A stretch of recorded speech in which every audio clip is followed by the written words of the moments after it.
आप देख रहे हैं इंडिया टाउन न्यूज, भारत की बात।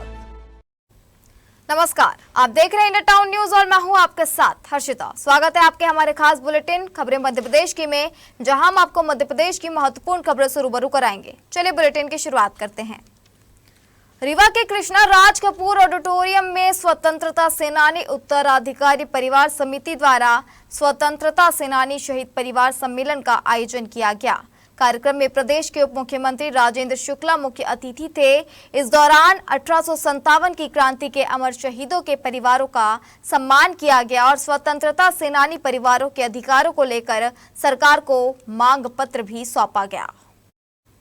उप मुख्यमंत्री राजेंद्र शुक्ला, सांसद जनार्दन प्रसाद मिश्र और संगठन के राष्ट्रीय महासचिव जितेंद्र रघुवंशी ने दीप प्रज्वलित कर कार्यक्रम का शुभारंभ किया। इस अवसर पर 1857 की प्रथम स्वतंत्रता क्रांति के अमर शहीदों के वंशजों का शॉल, श्रीफल और स्मृति चिन्ह देकर सम्मानित किया गया।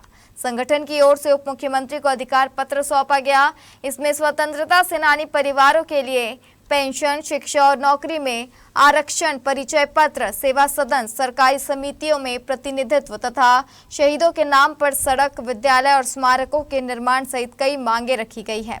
राजेंद्र शुक्ला ने कहा कि स्वतंत्रता संग्राम सेनानियों का बलिदान देश कभी नहीं भूल सकता। सरकार शहीद परिवारों के हितों की रक्षा के लिए पूरी गंभीरता से कार्य करेगी और संगठन की मांगों पर मुख्यमंत्री से चर्चा कर सकारात्मक निर्णय लिया जाएगा। उन्होंने घोषणा की कि रीवा में स्वतंत्रता सेनानी सदन का निर्माण कराया जाएगा। वहीं रथहरा तालाब को स्वतंत्रता संग्राम स्मृति उद्यान के रूप में विकसित कर जिले के सभी स्वतंत्रता संग्राम सेनानियों के नाम की पट्टिकाएं लगाई जाएंगी।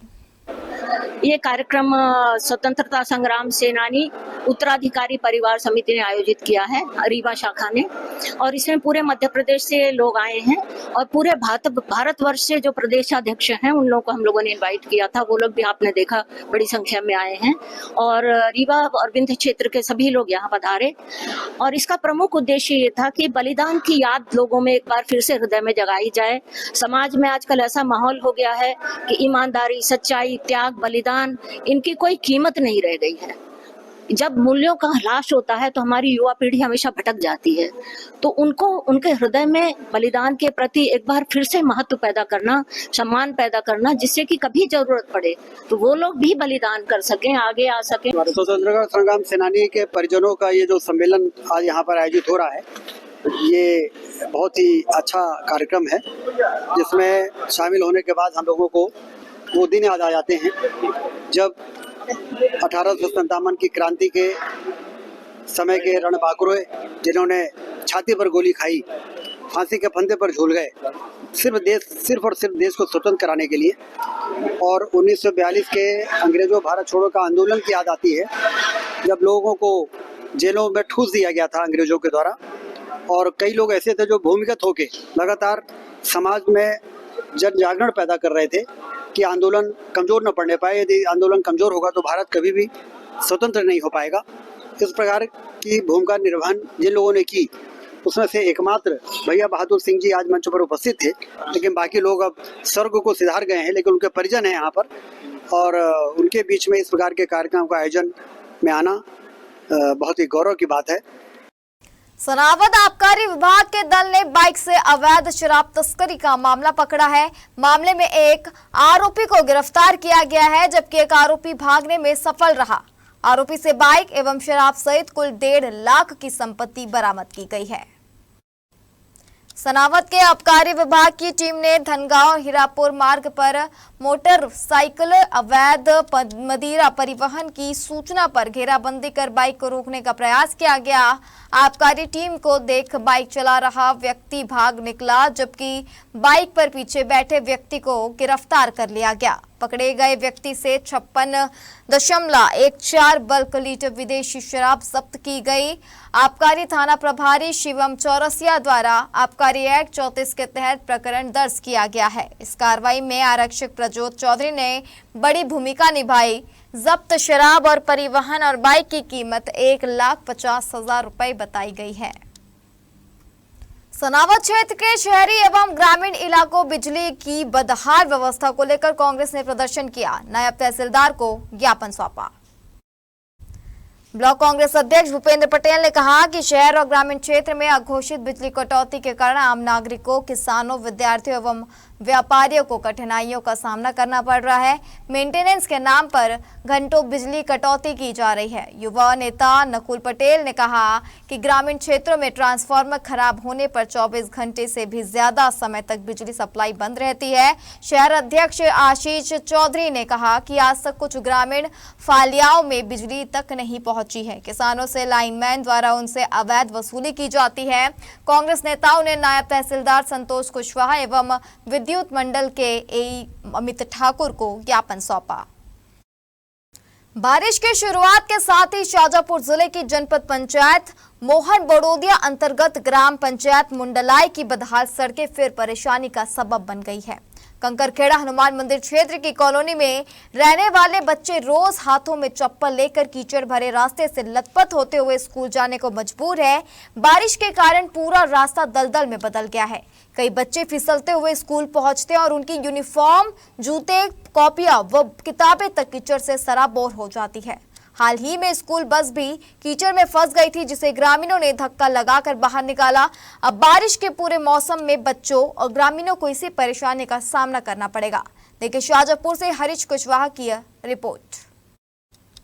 शाजापुर जिले की ग्राम पंचायत मुंडलाई में विकास के दावों की हकीकत बारिश ने सामने ला दी है। प्रसिद्ध कंकरखेड़ा हनुमान मंदिर के समीप स्थित कॉलोनी के लोग वर्षों से पक्की सड़क का इंतजार करते आ रहे हैं।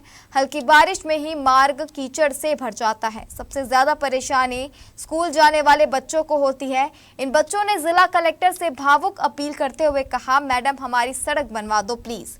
ग्रामीणों के अनुसार कंकरखेड़ा हनुमान मंदिर से स्टेट हाईवे 41 तक जाने वाला मार्ग आज तक पक्का नहीं हो सका है। इसी तरह मंदिर से धनाना मुंडलाई सड़क भी बेहद खराब है। बारिश के दिनों में रास्ता भी कीचड़ से भर जाता है। बुजुर्ग, महिलाएं और बच्चे फिसल कर गिरते रहते हैं। कॉलोनी के बच्चों के लिए शिक्षा हासिल करना किसी बड़ी चुनौती से कम नहीं है। स्कूल बस भी पूरी कॉलोनी तक पहुंच नहीं पाती। सड़क पर बने गहरे गड्ढों और कीचड़ के कारण बस बीच रास्ते में फंस जाती है, जिसके बाद बच्चों को पैदल ही आगे का सफर तय करना पड़ता है। ग्रामीणों ने कहा कि कुछ समय पहले विधायक निधि से सड़क पर मुरुम डालने के लिए करीब 2 लाख रुपए स्वीकृत हुए थे, लेकिन ग्राम पंचायत ने मुरुम की जगह मिट्टी डाल दी। इससे बारिश में रास्ता और भी फिसलन भरा हो गया है। ग्रामीणों ने मामले की जांच और दोषियों पर कार्रवाई की मांग की है। कंकरखेड़ा हनुमान मंदिर में श्रद्धालुओं का आना जाना लगा रहता है। सड़क की बदहाल स्थिति के कारण उन्हें भी भारी परेशानी होती है। ग्रामीणों का कहना है कई बार पंचायत और अधिकारियों को समस्या से अवगत कराया गया, लेकिन आज तक कोई स्थायी समाधान नहीं हुआ। मेरा नाम अनुष्का है। मैं 5th क्लास की छात्रा हूँ। यहाँ पे छोटे छोटे मासूम बच्चे हैं, उनको कीचड़ में लेके जाना पड़ता है और हमारी कॉपी भी भीग जाती है, हम गंदे हो जाते हैं, फिर ड्रेस भी गंदी हो जाती है और हम रोजाना 3 किलोमीटर दूर चल के आते हैं और बस भी नहीं आती है। मैं सलसलाई की छात्रा हूँ। यहाँ पे कीचड़ है बहुत ज़्यादा, यहाँ पे मासूम बच्चे हैं, यहाँ हमारा स्कूल जाने आने में तकलीफ होती है। बहुत यहाँ पर मासूम बच्चे भी हैं और आने जाने में तकलीफ होती है, बस भी नहीं आती है। जो भी है बच्चा बच्ची को सबकी दिक्कत बहुत आ रही है। हम मिलने आते हैं बहुत दूर दूर से, 3 किलोमीटर दूर से। बारिश के समय बसते बसते सब गीले हो जाते हैं। मैं मोघाट से आया हूँ और मैं यहाँ पे अपने काकड़खेड़ा के हनुमान मंदिर पर आता हूँ शनिवार और मंगलवार को। तो लगभग यहाँ आने में इतनी दिक्कत होती है कि जगह जगह गड्ढे हैं, बड़े बड़े गड्ढे हैं और छोटे छोटे गड्ढे भी नहीं है। यहाँ पे निकलने में बहुत परेशानी है इधर, और आने जाने में हर व्यक्ति को यहाँ पे परेशानी है और बहुत समय से परेशानी चल रही है। ये मैं 4-5 साल से देख रहा हूँ यहाँ पे। सर डेली ना बच्चा बच्चे को छोड़ना आना पड़ता है 3 किलोमीटर दूर से, जबकि गाड़ी में रोड में इतने गड्ढे हैं सर कि अगर गाड़ी जाए तो बच्चा बच्चों को लेने गाड़ी पलटी खा जाए। इसमें सर समस्या ये है। कलेक्टर मैडम से भी निरोधक है कि कम से कम इतना रोड तो बनवा दे। पोर के मुरम डलवाई थी सर इंदर सिंह भाई साहब ने, पंचायत ने पैसा दिया तो उनने पैसा दे दिया, मगर जो मुरम डाल के वो व्यक्ति उन्हें ऐसी मुरम डाली सर कि जगह बाद में गाड़ी बच्चा बच्चे की कल तो गाड़ी पलट ही जाती है। हमने वही मौजूद में बच्चा बच्ची गिरी जाता खेत में सर। साहब ये बच्चा बच्ची की इनकी सबकी समस्या है। हमारे मुल्ला पंचायत में आता है गांव, काकड़ खेड़ा रहवासी है हम, और पर के 2.5 लाख की मुरम डाली विधायक साहब कोटे से। 2.5 लाख तो उन्होंने दे दिए साहब, पर उनका नेता खा गए। कहीं सुनो बाबूजी, ये बात गलती नहीं है, विधायक साहब की गलती नहीं है कहीं पर। आज हमारे काकड़ खेड़ा हनुमान मंदिर हमारे यात्रु आते हैं, ये वो खड़े आप आते जाते हैं, हमारे बच्चा बच्ची भी स्कूल जाते हैं। सरकार यो काम कर रही है, सरकार खाने काम करेगी। प्रदेश कांग्रेस कमेटी और प्रदेश किसान कांग्रेस के निर्देश पर विदिशा जिले में किसान कांग्रेस द्वारा जिला कांग्रेस कमेटी के साथ मिलकर धरना प्रदर्शन किया गया। माधवगंज पर आयोजित धरना प्रदर्शन के दौरान जिला अध्यक्ष मोहित रघुवंशी के साथ जिला किसान कांग्रेस अध्यक्ष विनीत दांगी, जिला महिला कांग्रेस अध्यक्ष प्रियंका किरार के साथ तमाम अन्य पदाधिकारी कार्यकर्ता सम्मिलित रहे।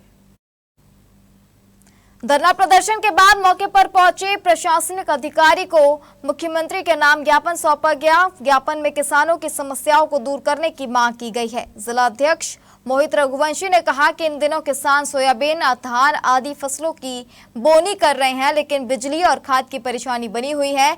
इसके चलते किसान बोनी नहीं कर पा रहे हैं। वहीं किसान कांग्रेस जिला अध्यक्ष विनीत दांगी ने कहा, इन दिनों पूरे प्रदेश में सबसे बड़ी समस्या खाद की है। खाद की किल्लत है, इसकी वजह से किसान फसल नहीं ले पा रहे।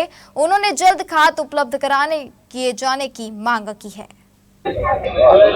आज सबसे ज़्यादा खेती में खाद की जरूरत है।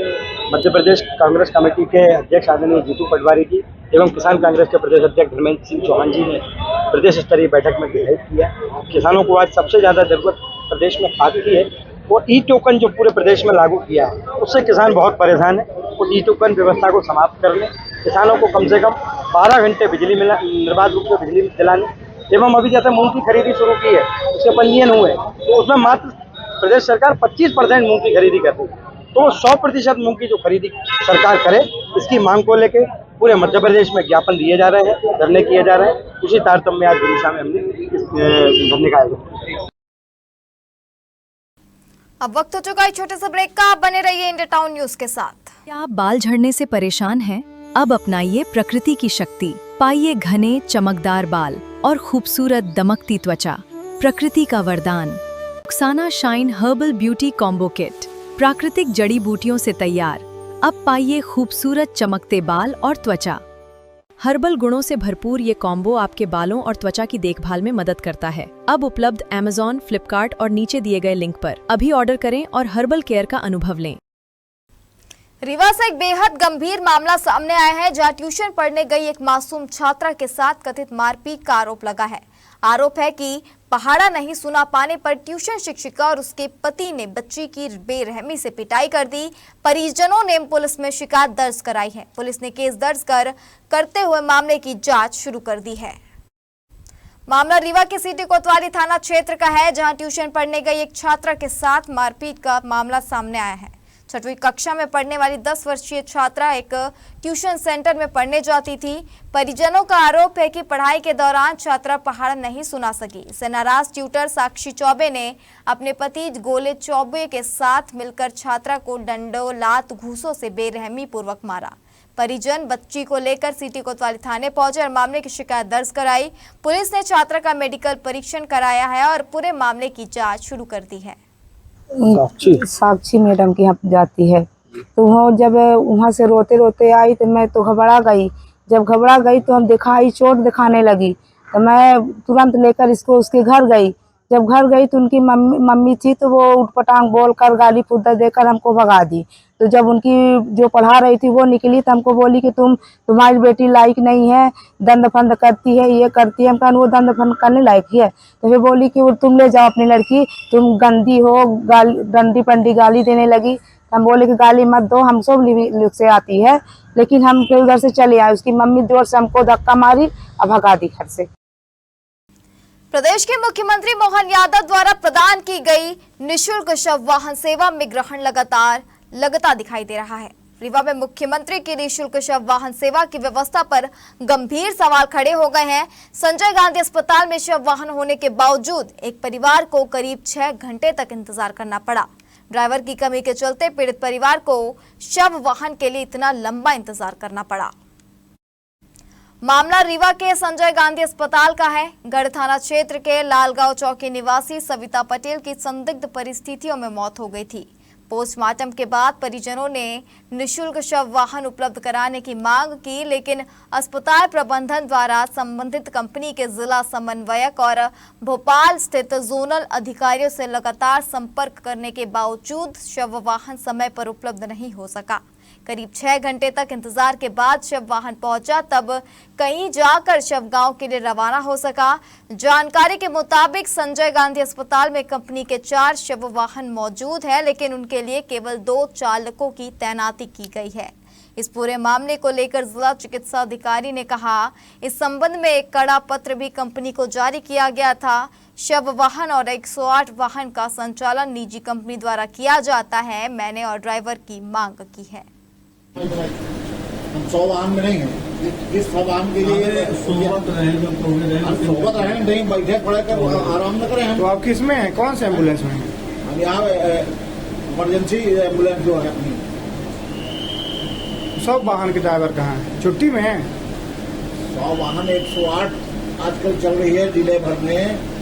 वो ड्राइवर उनके हैं नहीं, एक ड्राइवर था वो गया लेकर के अभी तो वही। एम्बुलेंस कितनी है? 4 एम्बुलेंस ना? 4 हैं। और ड्राइवर एक ही है? आज ड्राइवर एक ही है, बाकी ड्राइवर कहाँ है? मुझे क्या पता, 108 वालों से पता करिए। देखिए, ये मामला मेरे संज्ञान में है। पिछले अभी जून के प्रथम सप्ताह में मैंने इस संबंध में एक बहुत कड़ा पत्र भी इस कंपनी को जारी किया था। आपको ये ज्ञात होगा कि शव वाहन और 108 का संचालन जो है एक निजी संस्था द्वारा आउटसोर्स बेसिस पे किया जाता है। इनका अनुबंध भोपाल स्तर पर हुआ है और इन्होंने अभी मेरे यहाँ कर्मचारियों की कमी बताते हुए इस वाहन संचालन में दिक्कत बताई थी। लेकिन इससे मुझे मतलब नहीं है। मेरे यहाँ अगर जनता को दिक्कत हो रही है तो मेरा धर्म है कि मैं उसको न सिर्फ सूचित करूँ बल्कि उनसे मांग भी करूँ। तो मैंने वो अपना काम किया है और मैंने मांगा है। ये बताते हैं कि इनके पास 2 ही अभी ड्राइवर हैं। अब उसमें प्रॉब्लम ये होती है कि अगर एक छुट्टी पर रहता है तो फिर एक ही ड्राइवर के सिर पर सब कुछ आता है और हमारे यहाँ मांग बहुत है। तो इस संबंध में अगले हफ्ते अभी कल या परसों पे मैं अपने जो प्रबंध संचालक मैडम हैं उनसे भी बात करूँगा सीधे। मंदसौर शहर के संयम डायमंड कॉलोनी में उस समय हड़कंप मच गया जब भेरूलाल पाटीदार के कुएं में 20 से अधिक जहरीले कोबरा के सपोले दिखाई दिए। सूचना मिलते ही सर्परक्षक कमलदास बैरागी मौके पर पहुंचे और घंटों तक चले रेस्क्यू अभियान में कोबरा के सभी संपोलों को सुरक्षित बाहर निकाल लिया गया। बैरागी ने बताया कि कुएं में और भी सांप होने की आशंका के चलते पानी डलवाकर सघन सर्चिंग जारी है। राहत की बात यह है कि इन सांपों ने अब तक किसी व्यक्ति को नुकसान नहीं पहुंचाया है। घटना के बाद क्षेत्र में दहशत का माहौल है और लोगों को सतर्क रहने की अपील की गई है। मैं सर्पमित्र कमलदास बैरागी मंदसौर सांपों का रेस्क्यू करता हूँ और मंदसौर शहर में अभिनंदन यहीं संयम डायमंड कॉलोनी के अंदर एक कुएं के अंदर कोबरा के कम से कम 20 बच्चे कुएं के अंदर मिले। तो उसको मैंने सुरक्षित रेस्क्यू किया। कुएं बहुत गहरी थी तो हमारे भेरूलाल जी हमारे मित्र है, इन्होंने पानी का टैंकर डलवाया कुएं के अंदर और कुएं को पानी से भरा और सभी बच्चे बाहर आए हैं। और ये देख सकते हैं आपको कोबरा के कितने बच्चे इसके अंदर 20-22 बच्चे इसके अंदर रह गए। और सभी से यही कहना चाहता हूँ मैं कि अपने कुएं पानी का टैंक को बारिश में के समय सफाई रखिए और घरों में भी सफाई रखिए। ये हाई वेनमस रहते हैं कोबरा जो काटने पर 1 घंटे का समय देता है। इसी समय में आपको अस्पताल ही जाना है, कोई झाड़ फूंक तंत्र मंत्र के चक्कर में कभी ना पड़े और किसी अच्छे सर्वाइकल जगह रिलीज़ करेंगे जंगल में जाके इनको मैं, और इनके नेचर में जो किसी के घरों में ना जाए। आज की डिजिटल दुनिया में सुविधाओं के साथ साथ साइबर ठगी के मामले भी तेजी से बढ़ रहे हैं। इन्हीं मामलों पर लगाम लगाने और लोगों को जागरूक करने के लिए मध्य प्रदेश पुलिस साइबर सुरक्षा अभियान चला रही है। इन्हीं मामलों को लेकर हमारे संवाददाता आशीष साहू ने नरसिंहपुर जिले के गोटेगांव एसडीओपी मनीष त्रिपाठी से खास चर्चा की। त्रिपाठी ने क्या कहा, सुनिए। रुको, सोचो, समझो, फिर कुछ कार्रवाई करो।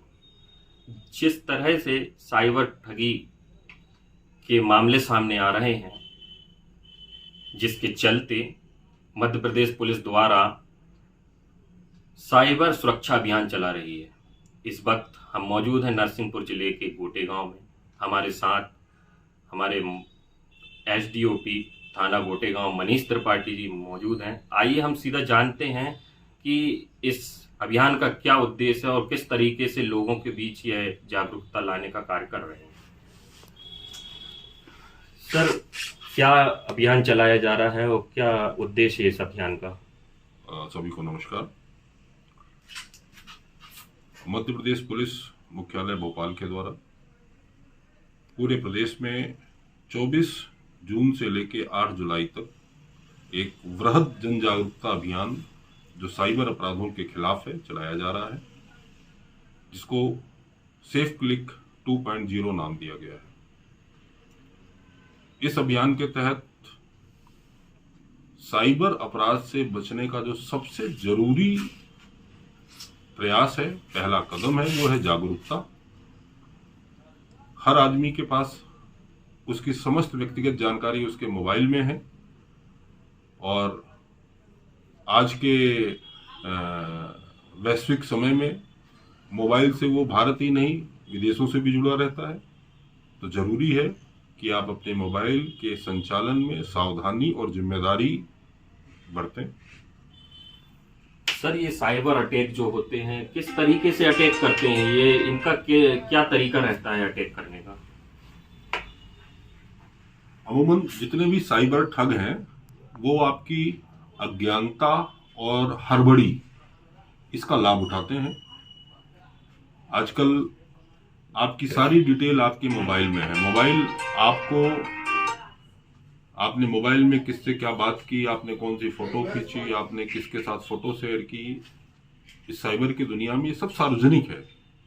आप कितना भी पर्सनलाइज कोशिश करें, लेकिन जो इन सब चीजों का जानकार होगा वो आपके मोबाइल की गहराइयों तक पहुंच जाएगा। इससे बचाव का सबसे अच्छा तरीका सिर्फ एक ही है कि किसी भी अनजानी लिंक को आप क्लिक ना करें। किसी भी अनजाने QR कोड को आप बिल्कुल क्लिक ना करें। किसी भी अनजाने व्यक्ति, किसी भी छद्म नाम से मांगे जा रहे, चाहे वो बैंक के नाम से, चाहे पुलिस के नाम से, चाहे किसी सरकारी एजेंसी के नाम से, कोई भी एजेंसी आपसे आपका OTP और CVV बैंकिंग डिटेल मोबाइल से नहीं मांगती। इसको ध्यान रखें। जिसने मांगा है मतलब आपको ठग अपने चंगुल में लेने का प्रयास कर रहा है। सर, जैसा कि अगर मेरे साथ साइबर ठगी होती है तो मेरे को सर्वप्रथम क्या करना होगा, किस नंबर पे कॉल करना होगा? संपूर्ण भारत के स्तर पर एक राष्ट्रीय हेल्पलाइन नंबर है 1930 1930, याद रखिए। किसी भी मोबाइल फ्रॉड, बैंकिंग फ्रॉड होने की स्थिति में आप तत्काल इस नंबर पर कॉल करके अपनी सूचना, अपनी शिकायत दर्ज कराएं। ये 24 घंटे खुला रहने वाला नंबर है और उस पर बहुत सारी एजेंसियां एक साथ काम करना शुरू कर देती हैं। इसमें भी ये ध्यान रखिएगा कि जहां पर 1930 पे आप कॉल कर रहे हैं, इसके अलावा जब आप गूगल में सर्च करेंगे तो इस नाम से कुछ छद्म नंबर भी मिल सकते हैं, उनसे भी सावधान रहिएगा। सर, एक और सवाल कि जैसा कि डिजिटल अरेस्ट होता है, सर ये डिजिटल अरेस्ट कानूनी भाषा में है कि नहीं, और ये है तो क्या है? डिजिटल अरेस्ट जैसी कोई भी वैधानिक प्रक्रिया नहीं है। गिरफ्तारी के लिए डिजिटल अरेस्ट शब्द साइबर ठगों के द्वारा बनाया गया शब्द है। कभी भी कोई आपको डिजिटल अरेस्ट की धमकी देता है तो मुस्कुराकर उसे झाड़िए, तत्काल थाने में कंप्लेन करिए और ये सुनिश्चित कर लीजिए दिमाग में, अपने परिचितों को भी बताइए कि डिजिटल अरेस्ट जैसा कोई भी कायदा भारतीय कानून में नहीं है। इसलिए जैसे ही ये शब्द आता है तो आपको ये समझ जाना चाहिए कि आप किसी न किसी साइबर ठग के झांसे के शिकार में हैं। उससे बचने के लिए तत्काल अपने दिमाग को अलर्ट करिए और संबंधित थाने में सूचना दीजिए। ये थे हमारे साथ नरसिंहपुर जिले थाना गोटे गांव के एसडीओपी मनीष त्रिपाठी, जिन्होंने साफ तौर पे बताया किस तरीके से साइबर ठगों से बचा जा सकता है। सेफ क्लिक 2.0 जो अभियान चलाया जा रहा है उसके तहत 1930 पर कॉल कर आप अपनी शिकायत दर्ज करा सकते हैं। मैं आशीष साहू, इंडिया टाउन न्यूज़ के लिए कैमरा पर्सन सोनू विश्वकर्मा के साथ नरसिंहपुर। रतलाम पुलिस ने एक अनूठी पहल शुरू की है। किसानों और आम नागरिकों के खेतों की सीमाओं, रास्तों एवं अन्य राजस्व संबंधी विवादों का त्वरित और पारदर्शी समाधान करने के उद्देश्य से रतलाम पुलिस अधीक्षक अमित कुमार के निर्देशन में पुलिस एवं राजस्व विभाग द्वारा संयुक्त समाधान शिविर जिले के सभी थानों पर लगाए जा रहे हैं। इसका मकसद अदालतों पर प्रकरणों का बोझ कम करना है। जावरा के औद्योगिक थाना क्षेत्र में विशेष शिविर आयोजित किया गया, जहां पुलिस और राजस्व विभाग के अधिकारियों ने ग्रामीणों की समस्याएं सुनी तथा कई मामलों का मौके पर ही निराकरण किया। शिविर में जावरा एवं कालूखेड़ा थाना क्षेत्र के कुल 75 आवेदनों का निराकरण किया गया। शिविर में जावरा नगर पुलिस अधीक्षक युवराज सिंह चौहान, तहसीलदार सहदेव मोरे, एजीपीओ सुनील खेर, औद्योगिक थाना प्रभारी प्रकाश गडरिया, शहर थाना प्रभारी दीपक मंडोलोई, चौकी प्रभारी कन्हैया अवस्या, सरसी चौकी प्रभारी अयूब खान उपस्थित रहे। ये आज हमारे पास यहाँ पे जो कैंप लगा था औद्योगिक थाना जावरा में, उसमें 42 आवेदन आए हैं। उसमें बहुत सारों के जो है हम लोगों के न्यायालय में प्रकरण मेरे न्यायालय में चल रहे हैं, उसमें त्वरित निराकरण का बताया गया है। कुछ लोगों का निराकरण भी किया गया है, समझाइश देकर भी बताया गया है। जो छोटे मोटे जो रास्तों के थे गाँव के, उनको बताया गया है, और जो नहीं मान रहे उनके खिलाफ यहाँ पे बॉन्ड की कार्रवाई और उसके भी थाने की ओर से किया गया है। सर, ये जितने प्रकरण है इसके अंदर भी टाइमिंग पुलिस अधीक्षक महोदय जिला रतलाम के मार्गदर्शन में और अतिरिक्त पुलिस अधीक्षक महोदय के निर्देशन से सभी थानों पर जमीन संबंधी विवादों को लेकर के कैंप लगाने हेतु निर्देशित किया गया था। उसी तारतम्य में हमने आज औद्योगिक क्षेत्र थाना और कालूखेड़ा पर तीनों थानों के कैंप आयोजित किए गए। इस कैंप में तहसीलदार, नायब तहसीलदार, पटवारी के अलावा हमारे विधिक सलाहकार, एडीपीओ, टीआई स्वयं बैठे और तीनों थानों को मिलाकर कुल करीब 75 आवेदनों का निराकरण किया गया और इसमें कुछ में प्रतिबंधात्मक कार्रवाई भी की गई, बाउंड ओवर कराया गया है और एक दो मामले ऐसे भी आए हैं कि जिसमें राजीनामे की स्थिति बनी है और काफी अच्छी पहल थी श्रीमान की और निकट भविष्य में आवश्यकतानुसार, निर्देशानुसार और भी कैंप आयोजित किए जाएंगे। हमारे खास बुलेटिन खबरें मध्य प्रदेश की में फिलहाल इतना ही। आप बने रहिए इंडिया टाउन न्यूज के साथ। नमस्कार। आप देख रहे हैं इंडिया टाउन न्यूज, भारत की बात।